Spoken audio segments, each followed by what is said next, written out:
It's Monday, the 30th of January 2023. Welcome to the Fast Five by Fear and Greed, where we give you the top 5 business stories you need to know in just 5 minutes.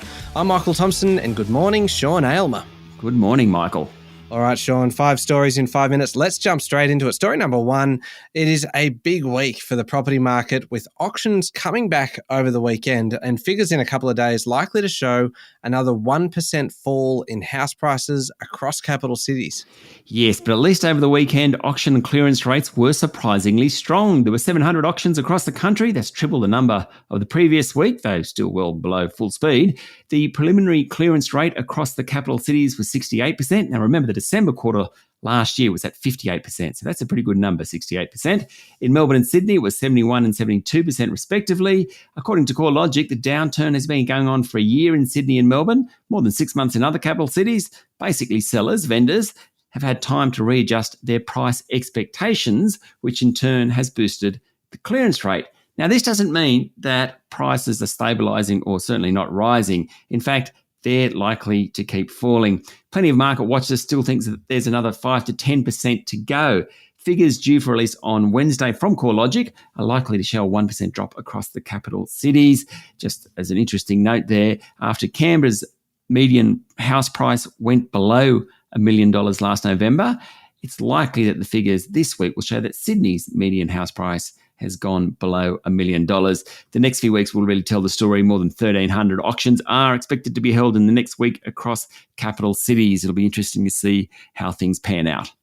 All right, on to story number 2 now, Sean, and this is an important one for anyone using social media. The consumer watchdog has announced a crackdown on influencers across platforms, pretty broad actually, from TikTok and YouTube, Facebook, Snapchat, Twitch and Instagram. More than 100 accounts at this stage expected to be investigated regarding false testimonials and endorsements after tip-offs from the public.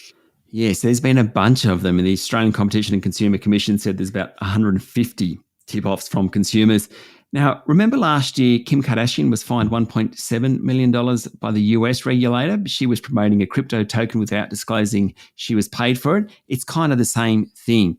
Accounts under investigation in Australia offer beauty, lifestyle, parenting and fashion advice. They potentially don't disclose sponsorships or affiliations with particular companies and brands. The boss of the ACCC said that the watchdog will act when it sees consumers are at risk of being misled or deceived by testimonial and there's potential for significant harm. Sean, story number 3, if you've been struggling at all recently to find an ATM, you are certainly not alone, with the number of machines halving between 2017 and June last year.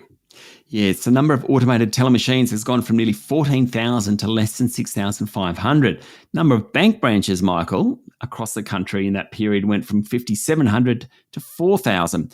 As Reserve Bank boss Phil Lowe said late last year, the pandemic accelerated the decline in cash and some retailers now don't even accept cash.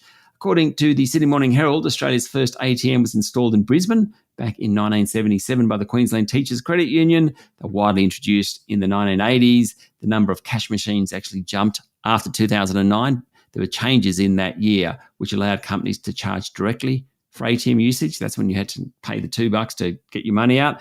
But the number of machines peaked in 2015 at more than 30,000. It's now down to 6,500. A little bit of maths there. It's just somewhere between 20, 21, 22% of its peak. Quite an incredible fall in just 8 years. Yeah, sure is. When was the last time you used an ATM? Long time ago. I don't know. I couldn't tell you. I still actually use them on occasion, but I've become one of those really paranoid people that covers my hand up with my... Yes. Just in case anyone's watching my PIN. I suspect I might be a touch paranoid. Yeah, maybe.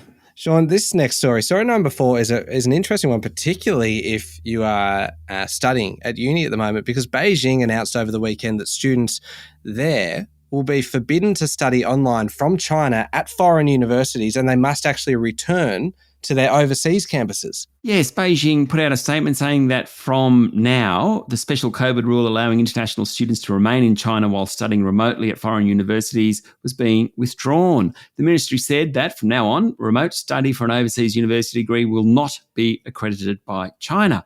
Of course, this will affect tens of thousands of Chinese students at Australian universities who are still studying online from China. Probably means we're going to get an influx of students in coming weeks. All right, on to story number 5. And Sean, I love planes and I love movies, so this just kind of combines them both into the perfect story. Qantas has released its top watched shows and movies in flight last year.